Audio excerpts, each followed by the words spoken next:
I buried my wife 6 months ago. Yesterday, I saw her standing in the cereal aisle. She was reaching for a box on the top shelf, stretching on her toes the way she always did. She set it in the cart with both hands and adjusted it twice. Gloria always adjusted things twice, said it was the only way to know something was placed right. My name is Leonard Whitfield. I'm 62 years old. I own a building materials supply company called Cornerstone Supply, and for the past 6 months I've been learning how to exist inside a house that used to have 2 people in it. I'm not good at it yet, but I'm working on it. That morning I went to the grocery store because the refrigerator was empty and grief doesn't excuse you from eating. I had a list. I was thinking about whether I needed 1 can of soup or 2. I was not thinking about Gloria. Then I smelled it. Lavender and something underneath it, cedar or sandalwood. I was never sure exactly. A specific combination I had bought her a dozen times from a small shop 2 towns over. Not a department store perfume. Not something you run into by accident in a grocery store in the middle of a Tuesday morning. My feet stopped before my brain caught up with them. I turned slowly. The woman was 3 aisles down, her back to me, medium height.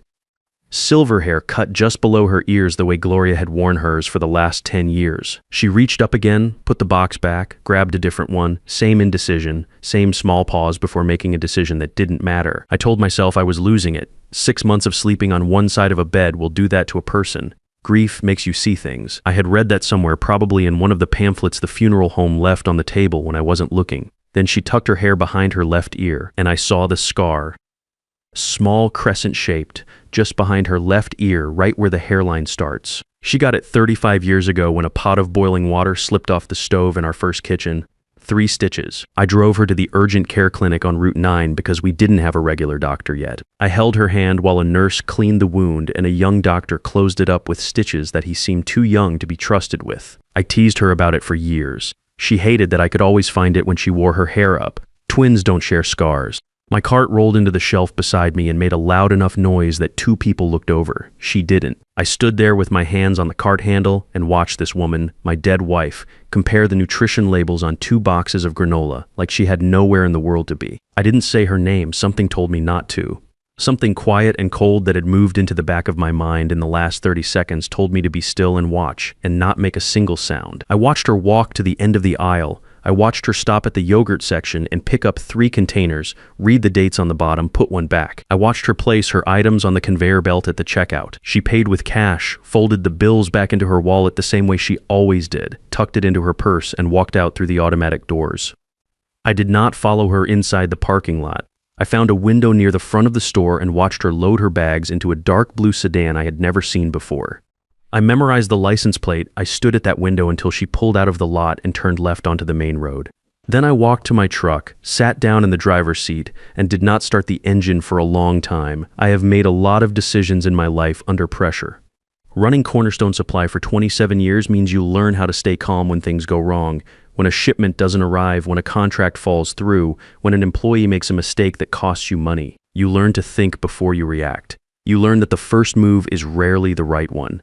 I sat in that truck and I made myself think. What I had seen could be explained. A woman who resembled Gloria, a similar perfume, a coincidence of mannerisms, grief playing tricks. I was willing to consider all of it. I had no interest in making a fool of myself or putting myself through something that turned out to be nothing. But the scar wasn't a coincidence. The scar was a fact. I drove home, went to my desk, and pulled out a notepad. I wrote down the license plate number, the time, the store location, and a description of the car. Then I wrote down what I intended to do next. I was not going to confront anyone. I was not going to call Diane. I was not going to do anything that could not be undone.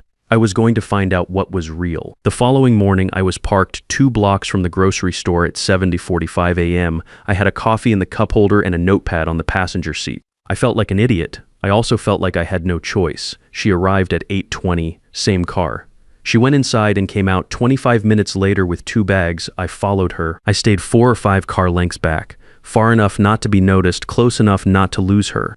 We drove through the center of town and then turned into a neighborhood I didn't recognize well. Newer construction. Quiet streets with mature trees planted at even intervals along the sidewalks. The kind of neighborhood where people put out American flags on the 4th of July and wave at each other from driveways. She pulled up in front of a tan house with a stone path leading to the front door. A small garden ran along the left side of the porch. Wind chimes near the door, the kind made of dark wood. She had barely reached the front steps when the door opened. A man came out. Mid-40s, I guessed. Taller than me. He had the easy, unhurried way of moving that comes from not carrying much worry. He smiled when he saw her. He took one of the bags from her hands and kissed her on the cheek, and they went inside together. I sat in my truck half a block away with the engine off. I don't have a word for what I felt in that moment. It wasn't the sharp pain I expected. It was more like watching something through glass, real but distant. My brain was still processing, still pulling up reasons why this could be someone else, still doing the work it always does when it doesn't want to accept something. I drove home and I did not tell anyone what I had seen. That Sunday I drove past our old church on Millbrook Road. I'm not sure why. We had gone there together for almost 30 years. Every Sunday unless one of us was sick. After Gloria died, I stopped going. Too many people who knew us. Too many conversations I didn't have the energy for. I slowed down when I saw the cars in the lot. I almost kept going. Then I found a spot across the street and I waited. The service let out at 11:15. People came down the front steps in small groups talking, shaking hands. And then I saw her. She came out with a woman I didn't recognize, both of them laughing at something. Gloria was wearing a blue cardigan I had never seen before. She looked relaxed. She stopped at the bottom of the steps to talk to an older man who seemed to know her well. She touched his arm when she laughed. She looked like someone who had been coming to this church for years. She wasn't hiding. She wasn't watching the parking lot. She wasn't looking over her shoulder. That was the moment it stopped feeling like a mistake I was making. A person who had faked their death would be careful. A person who had staged a funeral and walked away from 38 years of marriage would at least have the instinct to stay away from the places her husband might show up. She hadn't done that. She was standing on the steps of our church, laughing with strangers in the middle of a Sunday morning. She wasn't afraid because she didn't think she had anything to be afraid of. I drove home and called Randall Pruitt. I had gotten Randall's name from my attorney 2 years earlier during a contract dispute with a supplier. I had never used him for anything. I still had the card. I called him that afternoon, and we met the next morning at a diner on the edge of town. He was 61, thick through the shoulders, with the kind of steady attention in his eyes that comes from 28 years on the police force. He didn't say much while I talked. He let me get through the whole thing, the grocery store, the scar, the house, the man, the church, all of it. When I finished, he looked at his coffee for a second and then looked back at me. He said that if what I was describing was accurate, this wasn't a case of someone having an affair and running away. This was identity fraud, staged death, financial deception. He said it in a flat, matter-of-fact way, like he was telling me the weather. I told him I didn't want speculation. I wanted documentation. Bank records, property records, whatever tied the woman I had seen to a name that wasn't Gloria Whitfield. I wanted proof that could be handed to an attorney and held up in a courtroom. I didn't want assumptions. I wanted facts. He told me what it would cost. I didn't negotiate. I wrote the check. Before I left the diner, he asked me one question. He asked if there was anyone close to me who might have known what was going on. I thought about Beverly, my daughter, 34 years old, the one who handled the finances at Cornerstone Supply, the one who had taken charge of almost every detail of the funeral arrangements without being asked. I told Randall I wasn't sure yet. He nodded like that was the answer he expected. Randall called me 9 days later and told me to come in. His office was on the 3rd floor of a building downtown that also housed a tax preparer and a small insurance agency. Nothing on the walls except a whiteboard and a calendar. He had a folder on the desk when I sat down, thick enough that it made a sound when he pushed it toward me. I opened it. The first pages were bank records, accounts opened under the name Sandra Holloway, established quietly over a period of several years. The earliest transaction Randall had found dated back 4 years, not 18 months, 4 years. Gloria had been building this exit longer than I had any idea. The transfers from our joint business accounts totaled $1.90 million.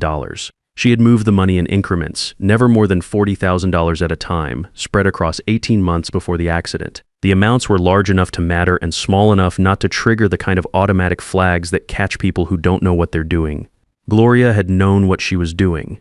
I turned to the next section, property records. The tan house with the stone path was registered to Sandra Holloway, purchased outright 14 months ago, no mortgage, paid in full. Behind that were utility records, insurance filings, a driver's license issued in the name Sandra Holloway with Gloria's photograph on it, and a social security record that Randall had cross-referenced against public databases. The identity had been constructed carefully, piece by piece, over years. Near the back of the folder were phone records, regular calls between Gloria's old cell number, the one I thought had gone dark after the accident, and Beverly's personal cell.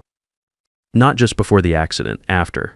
During the 6 months I had spent alone in that house, believing I was a widower, my daughter had been in contact with her mother. I closed the folder and set it on the desk. Randall didn't say anything. He had worked enough of these cases to know when a person needed a minute. I asked him if what he had found was enough to take to an attorney. He said it was more than enough. He said the identity fraud alone carried federal charges. He said the financial transfers, given that Gloria had been a co-owner of Cornerstone Supply with signing authority, would likely qualify as wire fraud and theft from a business partnership. He said it in the same flat voice he used for everything, not unkind, just direct. I thanked him, picked up the folder, and drove to Beverly's apartment. She lived 20 minutes from me in a 2-bedroom unit on the 2nd floor of a converted building near the river. She had moved there 3 years ago after her engagement ended. I had helped her carry boxes up the stairs. I had eaten dinner at her table a dozen times since Gloria died, sitting across from her while she asked me how I was sleeping and whether I was eating enough. She answered the door in jeans and a sweatshirt, her hair pulled back. She looked at my face and something shifted in her expression before I said a word. I didn't raise my voice. I didn't lead with the folder. I pulled out my phone and showed her the photograph I had taken from my truck, the one of Gloria walking toward the tan house with the grocery bags. I asked her to tell me who that was. Beverly looked at the photo for a long time. She didn't say it wasn't her mother. She didn't tell me I was confused or that grief was doing something to my head. She sat down on the couch and put both hands over her face. She talked for close to an hour. She told me Gloria had come to her 3 years ago and said the marriage was over. Said she had been unhappy for a long time. Said she needed a way out that didn't cost everything. That a divorce would destroy the business, take years, leave both of them with less than half of what they'd built. She told Beverly she had a plan and that she needed her help with some of the paperwork. Beverly said she thought she was protecting her mother. She said she had convinced herself it wasn't really hurting anyone. I asked her if she had understood that a man was going to die in a hospital under my name so that her mother could walk away clean. She said she hadn't known how far it had gone until after the accident. By then, she said it was too late to undo it without destroying everyone. I looked at my daughter sitting on that couch and I tried to find the right thing to feel. I couldn't. There were too many things at once and none of them were simple. I told her I needed to speak with my attorney and that I would be in touch. I told her not to contact her mother. I picked up the folder from the coffee table where I had set it and I walked to the door. She called after me.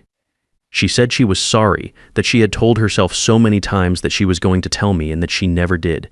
I didn't answer. I closed the door behind me and walked down the stairs to my truck. Nadine Woolsey had been practicing law for 22 years. Her office was on the 4th floor of a building downtown, clean and spare, nothing decorative except a single framed photo of a mountain range on the wall behind her desk. She reviewed Randall's folder without speaking for nearly 15 minutes while I sat across from her. When she set it down, she looked at me the way a doctor looks at a patient after reading test results.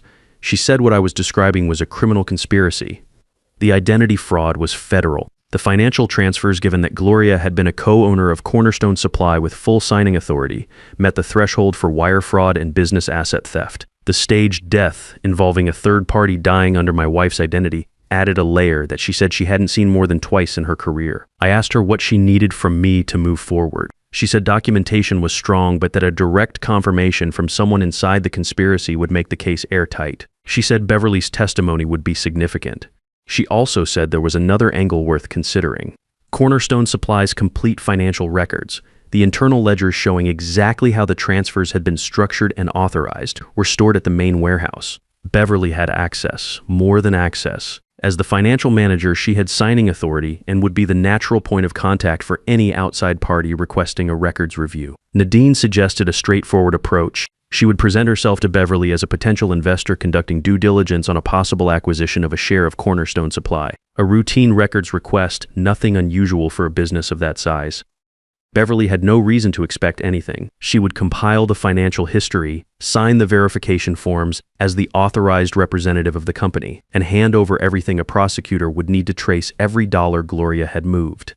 I asked Nadine if Beverly would face additional charges for cooperating in the document handover without knowing its purpose. Nadine said no. She said Beverly had already exposed herself through her earlier involvement and that voluntary cooperation, even unknowing cooperation, would more likely help her than hurt her when the time came. I told Nadine to go ahead. The meeting between Nadine and Beverly happened 3 days later. I wasn't there. Nadine called me that evening and told me Beverly had been professional, thorough, and completely unaware of what she had just provided. She had signed the verification forms without hesitation. She had walked Nadine through the financial history herself, explaining the structure of the accounts, the transfer authorizations, the timeline. By the time Beverly realized what she had submitted, it would already be in the hands of the district attorney. Nadine filed the complaint the next morning. The DA's office accepted the case by mid-afternoon. She called me at 4:30 and read me the charges in order: identity fraud, wire fraud, theft of business assets, conspiracy to stage a death using a falsified identity. I listened to the list and did not feel the satisfaction I thought I would feel. I felt tired in a way that was different from the tired I had been carrying for 6 months. That evening I drove to the tan house with the stone path. I parked directly in front this time. I didn't sit in the truck. I walked up the path, past the wind chimes, and rang the bell. The man answered. Victor. Up close, he looked younger than I had estimated from the truck. He had an open, relaxed face and the slightly cautious expression of someone who isn't expecting a stranger at his door on a weeknight. I told him I needed to speak with Sandra. I said it was urgent. He called back into the house. I heard her footsteps on a wood floor. She appeared behind him in the doorway and went completely still when she saw me. I held out the envelope. I told her it contained legal documents and that she needed to read them. She took it with both hands. She opened the flap and pulled out the first page. I watched her eyes move across it. I watched her jaw tighten. I watched the color leave her face the way water leaves a glass when it tips. Victor was looking at her now instead of me. He asked what was going on. She didn't answer him. I looked at him and told him her name was not Sandra Holloway. I told him we had been married for 38 years. The silence that followed was long enough that the wind chimes behind me made a sound. Victor turned to her. He asked her if it was true. He asked in the voice of someone who already knew the answer but needed to hear it said out loud. She looked at me instead of him. She said my name, not Sandra's name for me. Not whatever she had been calling me in the story she'd told him. She said Leonard. She said she could explain. I told her she had explained enough. I told her she had made her choices and that the consequences of those choices were in the envelope in her hands. I turned and walked back down the stone path. Behind me, I heard her say my name again. Then I heard Victor's voice, lower, asking her something I couldn't make out. Then nothing except the sound of the wind chimes and faint in the distance, the first wail of a siren turning onto the street. I got in my truck and I drove away before they arrived. The call came the next morning at 7:10. It was Nadine. She told me Gloria had been taken into custody without resistance the previous evening. The accounts under the Sandra Holloway name had been frozen overnight. The DA's office was moving quickly, she said. Because the federal identity fraud component gave them jurisdiction they didn't have to argue for. I thanked her and hung up. My phone started ringing 40 minutes later, Beverly 3 times in a row. Then a text from a cousin I hadn't spoken to in 2 years asking if I had seen the news.